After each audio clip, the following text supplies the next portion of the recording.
ಜನ್ಮ ಮತ್ತು ಮೃತ್ಯುವಿನ ಬಂಧನದಿಂದ ಮತ್ತು ನಮ್ಮ ಸಂಚಿತ ಕರ್ಮ ಏನಿದೆ ಅದನ್ನು ಮುಗಿಸೋದು ಹೇಗೆ? ಯಾಕಂದರೆ ನಾವು ಪಾಪ ಮಾಡಿದರೆ ಪಾಪನೂ ಅದರ ಪರಿಣಾಮನೂ ಅನುಭವಿಸ್ಬೇಕು, ಪುಣ್ಯ ಮಾಡಿದರೆ ಪುಣ್ಯನೂ ಅನುಭವಿಸ್ಬೇಕು. ಈ ಕರ್ಮದಿಂದಂತೂ ನಮಗೆ ಹೊರಬರಲಿಕ್ಕೆ ಆಗ್ತಾ ಇಲ್ಲ. ಈ ಕರ್ಮದ ಮಾಯಾಜಾಲದಿಂದ ಹೊರಬರೋದಾದರೂ ಹೇಗೆ? ಭಗವದ್ಗೀತೆಯಲ್ಲಿ ಕೃಷ್ಣ ಅರ್ಜುನನಿಗೆ ಏನು ಹೇಳ್ತಾರಂದರೆ, ಈ ಅಜ್ಞಾನ ರೂಪಿ ಅಂಧಕಾರನ ಜ್ಞಾನಾಗ್ನಿಯಿಂದ, ನಮ್ಮೊಳಗೆ ಆತ್ಮಜ್ಞಾನದ ಅಗ್ನಿಯಿಂದ ಈ ಅಜ್ಞಾನವನ್ನು ಸುಡಬೇಕಾಗ್ತದೆ. ಈ ವಾಸನೆಯನ್ನು, ಕಾಮನೆಯನ್ನು ಸುಡಬೇಕಾಗ್ತದೆ. ಈ ಕಾಮ, ಕ್ರೋಧ, ಮೋಹ, ಈರ್ಷೆಯನ್ನು, ಮೋಹ, ಲೋಭನ ಈ ಜ್ಞಾನರೂಪಿ ಅಗ್ನಿಯಿಂದ ಸುಡಬೇಕಾಗ್ತದೆ.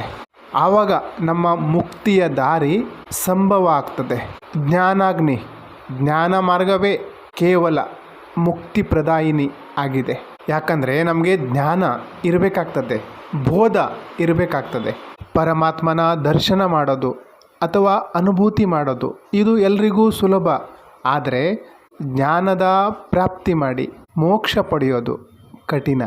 ಮನ, ಬುದ್ಧಿ, ಚಿತ್ತ, ಅಹಂಕಾರ ಇದನ್ನು ಸಹ ನಾವು ಮುಖ್ಯವಾಗಿ ಅರ್ಥ ಮಾಡ್ಕೊಳ್ಬೇಕಾಗ್ತದೆ. ಈ ಬ್ರಹ್ಮಾಸ್ತ್ರ ವಿದ್ಯೆ ಆತ್ಮದ ಅನುಭವವನ್ನು ಪ್ರದರ್ಶನ ಮಾಡುವಂತಹ ವಿದ್ಯೆ. ಆತ್ಮ ಒಂದು ಯೂನಿವರ್ಸ್ನ ಪೋರ್ಟಲ್ ಅನ್ಬಹುದು, ದ್ವಾರ, ಹೆಬ್ಬಾಗಿಲು ಅನ್ಬಹುದು. ಅದನ್ನು ಈ ರೀತಿಯೂ ಅರ್ಥ ಮಾಡ್ಕೋಬಹುದು. ಏನಂದರೆ ಯೂನಿವರ್ಸ್ ಯಾವ ಶಕ್ತಿಯ ಮೇಲೆ ನಿಂತಿದೆಯೋ ಅದು ಆತ್ಮ ಅನ್ಬಹುದು. ಆತ್ಮದೊಳಗಿನ ಊರ್ಜೆ ಏನಿದೆ, ಆತ್ಮದ ಊರ್ಜೆ ಏನಿದೆ ಅದನ್ನು ಬ್ರಹ್ಮ ಅಂತಾರೆ. ಆ ಬ್ರಹ್ಮನ ಅಸ್ತ್ರ ಏನಿದೆ ಅದನ್ನು ಬ್ರಹ್ಮಾಸ್ತ್ರ ಅಂತಾರೆ. ಎಲ್ಲ ವಿದ್ಯೆಗಳು ಆತ್ಮದ ಜೊತೆನೇ ಸಂಲಗ್ನ ಆಗಿದೆ. ಇಡೀ ಬ್ರಹ್ಮಾಸ್ತ್ರ ವಿದ್ಯೆ ಏನಿದೆ ಅದು ಆತ್ಮದ ಜೊತೆನೇ ಸಂಲಗ್ನ ಆಗಿದೆ. ಯಾಕಂದರೆ ಆತ್ಮ ಯಾವ ಬಂಧನದ ಜೊತೆ ಇಲ್ಲ, ಅದು ಮುಕ್ತವಾಗಿದೆ. ಆತ್ಮಕ್ಕೆ ಯಾವುದೇ ಮಾಯೆ, ಷಟ್ಕರ್ಮ ಏನೂ ತಟ್ಟಲ್ಲ. ಏನೆಲ್ಲ ಪ್ರೋಗ್ರಾಮಿಂಗ್ ಆಗ್ತಾ ಇದೆಯೋ, ಅಂದರೆ ಬದುಕೋದು, ಸಾಯೋದು ನಮ್ಮ ಸೂಕ್ಷ್ಮ ದೇಹನೇ ಹೊರತು ಆತ್ಮ ಅಲ್ಲ. ಇದನ್ನು ನಾನು ಹಿಂದಿನ ವಿಡಿಯೋದಲ್ಲಿ ತಿಳಿಸಿದ್ದೇನೆ. ಸೂಕ್ಷ್ಮ ದೇಹ ಯಾಕಾಯಿತು? ಈ ಒಂದು ತರ್ಕನೂ ನಮ್ಮಲ್ಲಿ ಮೂಡ್ತದೆ. ನಾವು ಬ್ರಹ್ಮಮಯ ಆಗಿದ್ದಾಗ, ಪರಮಾತ್ಮನ ಒಳಗಿದ್ದಾಗ, ಪರಮಾತ್ಮನ ಅಂಶ ಆಗಿದ್ದಾಗ, ಪರಮಾತ್ಮನಿಗಿರುವಂತಹ ಎಲ್ಲ ಶಕ್ತಿ ನಮಗಿತ್ತು. ಒಂದರಿಂದ ಅನಂತ ಬಿಗ್ ಬ್ಯಾಂಗ್ ಆದಾಗ, ವಿಸ್ಫೋಟ ಆದಾಗ ಅನಂತ ಊರ್ಜೆ, ಅನಂತ ಗಾಡ್ ಪಾರ್ಟಿಕಲ್ ಏನಿದೆ ಬೇರೆ ಬೇರೆ ದಿಕ್ಕಿನ ಕಡೆಗೆ ಟ್ರಾವೆಲ್ ಮಾಡ್ತು. ಯಾರೋ ಮಂದಾಕಿನಿ ಆದರೂ, ಯಾರೋ ಉಲ್ಕಾ ಪಿಂಡ ಆದರೂ, ಯಾರೋ ನವಗ್ರಹ ಆದರೂ, ಅದೇ ರೀತಿ ಈ ಪೃಥ್ವಿ ಅಸ್ತಿತ್ವಕ್ಕೆ ಬಂತು. ಆವಾಗೇನು ವೈಬ್ರೇಷನ್ ಬಂತು. ಒಂದು ಮ್ಯಾಟರ್ ಇರ್ತದೆ, ಒಂದು ಎನರ್ಜಿ ಇರ್ತದೆ. ಬಿಗ್ ಬ್ಯಾಂಗ್ ಆದಾಗ ಅದರೊಳಗಿಂದ ನಾದ ಏನು ಪ್ರಕಟ ಆಯಿತು, ಆ ನಾದ ಅವಕಾಶದೊಳಗೆ ಸ್ಥಿರ ಆಗ್ತಾ ಬಂದಾಗ ಆವಾಗ ಈ ಮ್ಯಾಟರ್ ಉತ್ಪತ್ತಿ ಆಯಿತು. ವಸ್ತು ಏನು ಸ್ಥೂಲ ಅಂತೀವಿ ಅದು ಪ್ರಕಟ ಆಯಿತು, ಉತ್ಪತ್ತಿ ಆಯಿತು. ಸ್ಥೂಲ ಜಗತ್ತು ಏನಂತೀವಿ ಅದು ಅಸ್ತಿತ್ವಕ್ಕೆ ಬಂತು.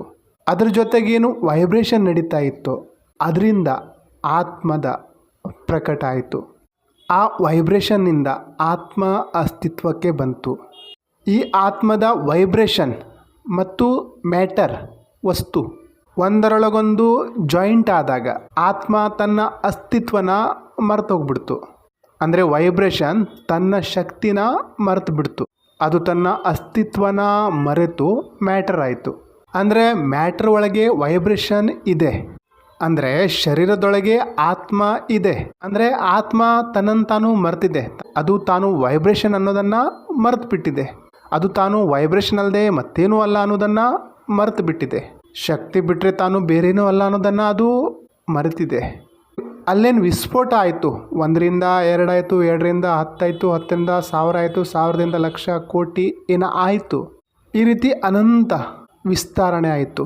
ಅಂದರೆ ಆತ್ಮದ ಮೊದಲ ವೈಬ್ರೇಷನ್ ಏನಿದೆ ಅದು ಟ್ರಾವೆಲ್ ಮಾಡ್ತಾ ಮಾಡ್ತಾ ಮಾಡ್ತಾ ಮಾಡ್ತಾ ಅದು ತನ್ನ ಅಸ್ತಿತ್ವನೇ ಮರೆತು ಬಿಡ್ತು. ಅಂದರೆ ಮುಂಚೆ ಏನಿತ್ತೋ ಅದ್ರ ಮೇಲೆ ತುಂಬ ಆವರಣ ಬಂದು ಅದು ಮ್ಯಾಟ್ರ್ ಆಗಿದೆ. ಅದ್ರ ಮೇಲೆ ತುಂಬ ಮ್ಯಾಟ್ರ್ ಹತ್ಕೊಂಡ್ಬಿಟ್ಟಿದೆ. ಆ ಮ್ಯಾಟ್ರ್ ಮೇಲೆ ಒಂದು ಆ್ಯಂಟಿ ಮ್ಯಾಟರ್ ಅಂಟ್ಕೊಂಡಿದೆ. ಅದು ಪ್ಯಾರಲಲ್ ಯೂನಿವರ್ಸ್ನ ಒಳಗೆ ಆ ಮ್ಯಾಟರ್ನ ಎಳಿತಾ ಇದೆ. ಅಂದರೆ ವಾಸ್ತವದಲ್ಲಿ ನಾವೇನು ಆಗಿದ್ದೀವೋ ಅದು ನಮಗೆ ಭಾಷ್ಯ ಆಗ್ತಾ ಇಲ್ಲ. ನಾವು ಏನು ಅಲ್ವೋ ಅದರ ಭಾಷ್ಯ ನಮ್ಗೆ ಆಗ್ತಾ ಇದೆ. ನಾವೇನು ಅಲ್ವೋ ಅದನ್ನು ಹಿಡ್ಕೊಂಡು ನಾವು ಹೋಗ್ತಾ ಇದ್ದೀವಿ. ಇದನ್ನು ಪ್ಯಾರಲಲ್ ಯೂನಿವರ್ಸ್ ಅಂತಾರೆ. ಆತ್ಮನ ಅರ್ಥ ಮಾಡ್ಕೊಳ್ಬೇಕು ಅಂದರೆ ನಾವು ಸ್ವಲ್ಪ ಆದರೂ ವಿಜ್ಞಾನನ ಅರ್ಥ ಮಾಡ್ಕೊಳ್ಬೇಕಾಗ್ತದೆ. ಅಂದರೆ ನಾವು ಮ್ಯಾಟ್ರ್ ಒಳಗೆ ಇದ್ದೀವಿ, ಅಂದರೆ ನಾವು ಮ್ಯಾಟ್ರ್ನಲ್ಲಿದ್ದೀವಿ, ಆ ಮ್ಯಾಟ್ರ್ ಒಳಗೂ ವೈಬ್ರೇಷನ್ ರೂಪದಲ್ಲಿದ್ದೀವಿ. ಆದರೆ ನಾವು ಆ ವೈಬ್ರೇಷನ್ನ ರೂಪನ ಮರೆತು ಬಿಟ್ಟಿದ್ದೀವಿ, ಹಾಗಾಗಿ ನಾವು ಮ್ಯಾಟರ್ ಆಗಿದ್ದೀವಿ.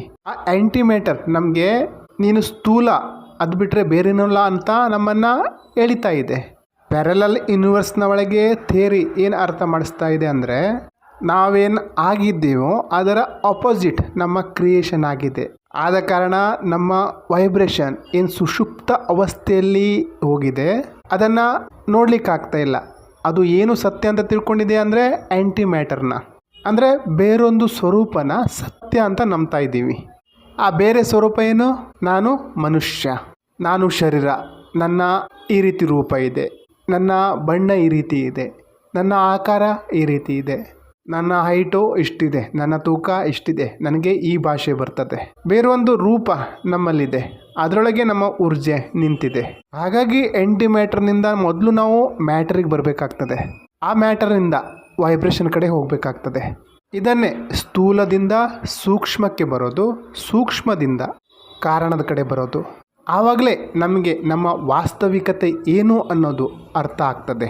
ಆವಾಗಲೇ ನಮ್ಮೊಳಗೆ ಜ್ಞಾನಮಯ ಕೋಶ ಮತ್ತು ವಿಜ್ಞಾನಮಯ ಕೋಶದ ಪ್ರಾಕಟ್ಯ ಆಗ್ತದೆ. ಆವಾಗ ಆ ವೈಬ್ರೇಷನ್ ಕಾರ್ಯರೂಪಕ್ಕೆ ಬರ್ತದೆ. ಆ ವೈಬ್ರೇಷನ್ ಎದ್ದಾಗಲೇ ನಮ್ಮ ನಿಜವಾದ ಹುಡುಕಾಟ ಶುರು ಆಗ್ತದೆ, ವಾಸ್ತವಿಕ ಹುಡುಕಾಟ. ಆವಾಗ ಸ್ವಲ್ಪ ನಮಗೆ ಆತ್ಮದ ಅನುಭವ ಆಗ್ತದೆ. ನಾವು ಇದಲ್ಲ ಅನ್ನೋದು ನಮಗೆ ಅರಿವಾಗ್ತದೆ, ಅಥವಾ ನಾನು ಯಾರು ಅನ್ನೋದು ನಮಗೆ ಗೊತ್ತಾಗ್ತದೆ. ಆ ಒಂದು ಪ್ರಶ್ನೆ ನಮ್ಮಲ್ಲಿ ಮೂಡ್ತದೆ. ಈ ಪ್ರಶ್ನೆ ನಮ್ಮಲ್ಲಿ ನಿಜವಾಗಿಯೂ ಮೂಡಿದಾಗ ಭಯಂಕರ ಗುರುವಿಗಾಗಿ ಹುಡುಕಾಟ ಮಾಡ್ತೀವಿ. ವೇದದ ಹತ್ರ ಹೋಗ್ತೀವಿ, ಶಾಸ್ತ್ರದ ಹತ್ರ ಹೋಗ್ತೀವಿ, ವೇದದ ಹತ್ರ ಹೋಗ್ತೀವಿ, ಉಪನಿಷತ್ ಹತ್ರ ಹೋಗ್ತೀವಿ, ಶಾಸ್ತ್ರದ ಹತ್ರ ಹೋಗ್ತೀವಿ, ಫೇಸ್ಬುಕ್ಗೆ ಹೋಗ್ತೀವಿ, ಯೂಟ್ಯೂಬ್ಗೆ ಹೋಗ್ತೀವಿ. ಯಾಕಂದರೆ ಮಾಯೆ ಎಲ್ಲ ಕಡೆ ವಿಸ್ತಾರ ಆಗಿದೆ. ಆ್ಯಂಟಿಮೇಟರ್ ನಮ್ಮನ್ನು ಅರ್ಥ ಮಾಡಿಸ್ಲಿಕ್ಕೆ, ನಮ್ಮನ್ನು ಸಿಕ್ಕಿಸಿ ಹಾಕಲಿಕ್ಕೆ ಜಾಲ ಹೆಣೆದಿದೆ, ತುಂಬ ಜಾಲ ಹೆಣೆದಿದೆ. ಈ ಮ್ಯಾಟ್ರಿಕ್ಸ್ ನಮ್ಮನ್ನು ಬಂಧನ ಮಾಡಲಿಕ್ಕೆ ತುಂಬ ದೊಡ್ಡದಾದಂತಹ ಬಲೆನ ರಚನೆ ಮಾಡಿದೆ. ಮೊದಲ ಮ್ಯಾಟ್ರಿಕ್ಸ್ ಶಾಸ್ತ್ರದಿಂದ ಆಯಿತು, ಈಗ ಎರಡನೆಯ ಮ್ಯಾಟ್ರಿಕ್ಸ್ ಟೋಟಲಿ ಮೆಂಟಲಿ ಆಗಿದೆ. ಮೊದಲು ಶರೀರದಿಂದ ಮ್ಯಾಟ್ರಿಕ್ಸ್ ಹರಡ್ತು. ಹೇಗೆ? ಬೈಬಲ್ ಆಗಿರ್ಬೋದು, ಕುರಾನ್ ಆಗಿರ್ಬೋದು, ಭಾಗವತದಲ್ಲಾಗಿರ್ಬೋದು, ಶಾಸ್ತ್ರದಲ್ಲಾಗಿರ್ಬೋದು, ಒಂದೊಂದು ಥರ ಕಥೆಗಳಿವೆ. ಅಂದರೆ ಮೊದಲು ಒಬ್ಬ ಮನುಷ್ಯ ಅಸ್ತಿತ್ವಕ್ಕೆ ಬಂದ, ನಂತರ ಜಾತಿ ಬಂತು, ಮನುಷ್ಯನ ರಂಗ ಬದಲಾಯಿತು, ಬಣ್ಣ ಬದಲಾಯಿತು, ದೇಶ ಬದಲಾಯಿತು, ಒಟ್ಟಾರೆ ವಿಸ್ತಾರ ಆಯಿತು. ವಿಸ್ತಾರ ಆಗ್ತಾ ಆಗ್ತಾ ಒಂದು ಸ್ಥೂಲ ರೂಪದ ಮಾಯೆ ಅಸ್ತಿತ್ವಕ್ಕೆ ಬಂತು. ಹಾಗಾಗಿ ಒಬ್ಬ ಮನುಷ್ಯನಕ್ಕಿಂತ ಮತ್ತೊಬ್ಬ ಮನುಷ್ಯ ಭಿನ್ನ ಆಗಿ ಕಾಣ್ತಾನೆ. ಅವನು ಅಮೇರಿಕಾದವನು, ಇವನು ಇಂಗ್ಲೆಂಡ್ದವನು, ಅವನು ಯುರೋಪ್ದವನು, ಅವನು ಚೈನೀಸು, ಇವನು ಜಪನೀಸು, ನಾನು ಭಾರತದವನು.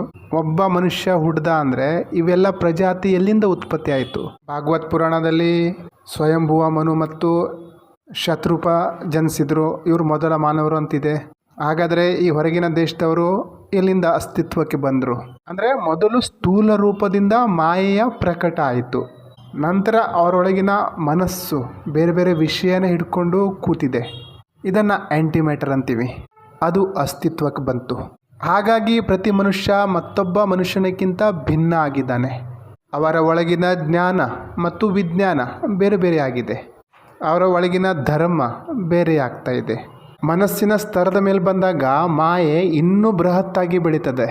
ಬಿಗ್ ಬ್ಯಾಂಗ್ ಸಮಯದಲ್ಲೇನು ವೈಬ್ರೇಷನ್ ಉತ್ಪತ್ತಿ ಆಗಿತ್ತು, ಆ ಅಸ್ತಿತ್ವನೇ ನಾವು ಮರೆತು ಬಿಟ್ಟಿದ್ದೀವಿ. ನಾವು ಶರೀರದ ಮಾಯೆಯ ಒಳಗೆ ಮತ್ತು ಮನಸ್ಸಿನ ಮಾಯೆಯೊಳಗೆ ಬಂದಿಯಾಗಿಬಿಟ್ಟಿದ್ದೀವಿ, ಸಿಕ್ಕಾಕೊಂಡು ಬಿಟ್ಟಿದ್ದೀವಿ. ಮನಸ್ಸಿನ ಮಾಯೆ ಎಷ್ಟು ವಿಸ್ತಾರ ಆಯಿತು ಅಷ್ಟು ನಮ್ಮಲ್ಲಿ ಅಹಂಕಾರ ಮೂಡ್ತಾ ಬಂತು. ಈ ರೀತಿ ಅಹಂಕಾರ ದೃಢ ಆಗ್ತಾ ಬಂತು. ಅಹಂಕಾರ ದೃಢ ಆದಾಗ ಇದನ್ನೇ ನಾವು ಸತ್ಯ ಅಂತ ನಂಬಿ ಕೂತಿದ್ದೀವಿ. ನಿಜವಾಗಿಯೂ ನಾವು ಮೂಲ ನೋಡಲಿಕ್ಕೆ ಹೋದರೆ ನಾವು ವೈಬ್ರೇಷನ್ ಬಿಟ್ಟರೆ ಬೇರೇನೂ ಅಲ್ಲ.